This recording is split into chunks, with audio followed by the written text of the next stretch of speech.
All right, looks like we got another question. What is a healthy expectation to have for pay in your first few years writing professionally? The answer is complicated and nuanced, and there's no real answer. There's just a range of possibilities. My first year working in-house as a copywriter, by the end of the first year that I was writing, I was making $90,000 salary.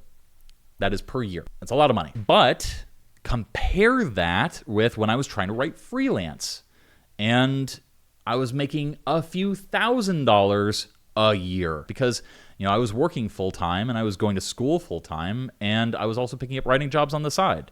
So I wasn't taking my freelance content or copywriting career seriously, and as a result, my income didn't go up as much as I could have possibly hoped. By the time I had been writing content as a freelancer for about 10 years, I was able to land several ghostwriting gigs and blog writing gigs where I actually was getting paid $5,000 per project.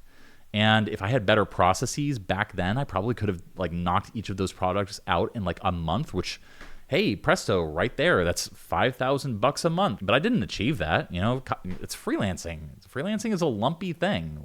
It's eat what you kill. It's hard. So reasonable expectations, it really depends on what you're doing. It depends on the businesses you work for. It depends on the kind of copy you work for.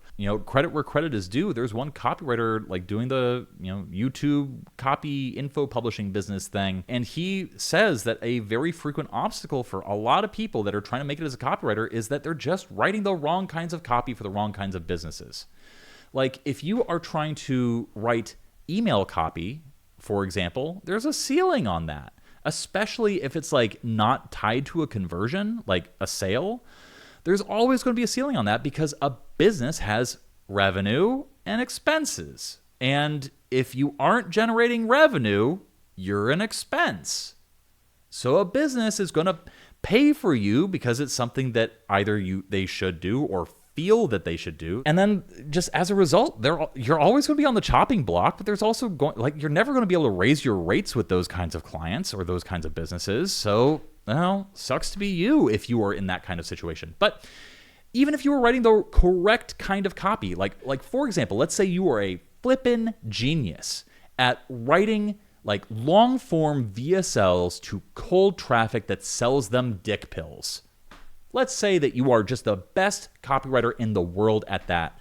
If you go to work for an up-and-coming dick pill company that only has generated $200,000 in revenue and just doesn't have that much of an ad budget to scale your ads, nobody is going to see your wonderful, beautifully written dick pill ads. Copywriting is very much like a bell curve thing, where you have a few outliers over here earning a hell of a lot of money. You have a lot of people over here making very little money. And then in the middle, you have this sort of wasteland of people earning, between $3,000 and $8,000 per month, let's say, averaging out to about a median of $80,000 per year, somewhere around there. Yeah, $80,000 per year.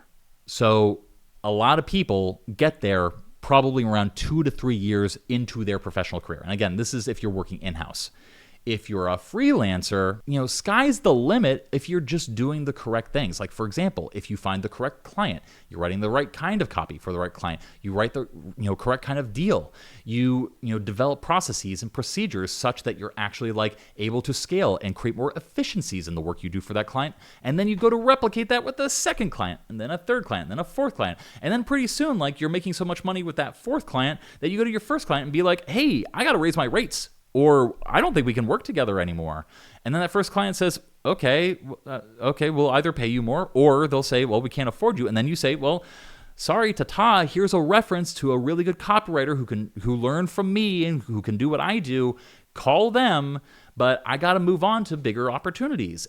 And then eventually you're firing 3 clients to work for one really big client. When you're freelancing, there's an ascension to it. But also at each stage of that ascension, there's roadblocks, not only self-limiting roadblocks, but also actual roadblocks. You were on track to make 6 figures this year, and now all of a sudden you're liable for a problem that was causing a business. These are the realities of freelancing. If you are a freelancer, you're smart, good, you can expect to make as much or more than any average in-house copywriter as well. But that comes with a lot of contingencies and a lot of caveats. The same is true for in-house copywriters as well. And as long as you go into this keeping in mind, like, not a specific number, but rather like the fact that you are going to encounter certain obstacles, both self-imposed and externally imposed, you're going to have a much better time dealing with whatever. Because here's the thing.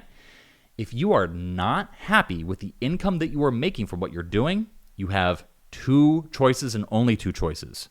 You can either change what you are doing or figure out how to get happy with what you're accomplishing. The simple fact that I've learned over the course of my career is that what got you here is not going to be the thing that gets you there. If you are seeing steady progress and the number keeps going up every single month and you're happy with your progress, you don't need to change anything. But if things are flat and you are not happy, the thing that got you here is not going to be what gets you there. So keep that in mind. And as long as you keep everything that I just said in mind, you are going to have a healthy expectation when it comes to how much money you can actually earn in your first few years of writing copy.